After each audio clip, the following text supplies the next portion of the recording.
20 to Ready is brought to you in part by foodinsurance.com, a daily bread company. Food Insurance provides freeze-dried emergency food storage and supplies. More information is available at foodinsurance.com. Meet Kurt, a busy dad who's concerned about getting his family prepared for a disaster. And here's Jeff, a public safety official who's an expert on getting ready for the unexpected. Together, they'll find ways to prepare that don't take a lot of time. The task today is going through your preparedness paperwork. Okay, and how's that going to make me safe? This is more about getting back to normal after Mother Nature deals you a bad hand. So get with your insurance agent, review what is and is not in your insurance paperwork as it pertains to natural disasters, and then let's get together. Okay. Well, at least I found my policy. Note to self, my sock drawer is not the best place to keep important documents. This is supposed to be a 20-minute task. We'll see. Vaughn, hi. How you doing? Hi, Kurt. Good to see you. You too. Thanks for meeting me. I'm here to check the policy on my home in the event of a natural disaster. Earthquake and flood insurance are not standard coverages that are normally found on your homeowner policy. A simple insurance policy and an added rider can help minimize the impact of that earthquake or that flood. These coverages need to be added in.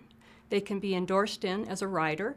Now, what's an endorsement mean? An endorsement is just an addition to the policy that we add to the basic coverages. If you take a minute, review your policy, and add that rider to your insurance, if we have that earthquake, you minimize your exposure to a financial impact if you'll make sure that you have that piece on your insurance. So earthquake is generally done as an endorsement. Flood insurance, that is actually done a little bit differently. It is regulated by a government policy. That policy has a mandatory $1,000 deductible and a 30-day waiting period. Oh, so we better check that now. That's coverage you want to buy before the storm hits.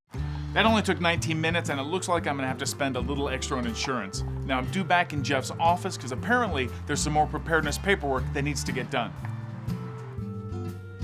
Hey, Jeff. Hey, you're back. How was the insurance review?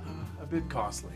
If you have the money, you can self-insure, but most of us don't. So it makes good sense to step up your homeowner's policy. Kurt, we've dealt with the insurance paperwork. Now I need you to go on a paper hunt. Take 20 minutes and look for all the documentation that identifies who you are. Then collect all of the documents that show all the purchases that you've made over the last 10 years. Make 2 copies.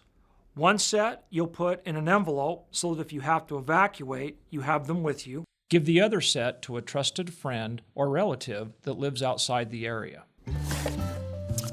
Birth certificates, auto titles, Tanya's passport.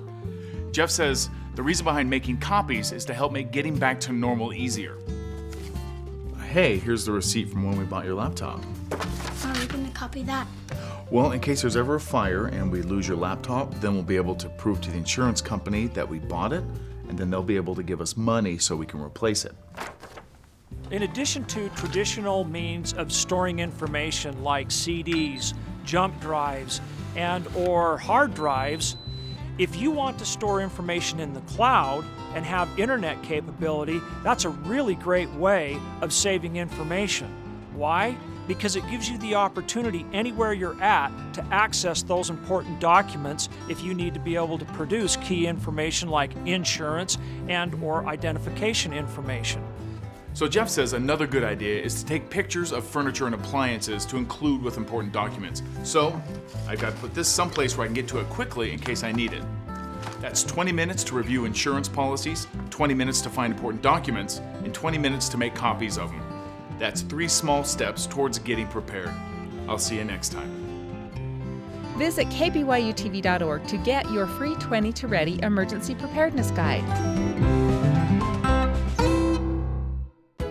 20 to Ready is brought to you in part by foodinsurance.com, a daily bread company.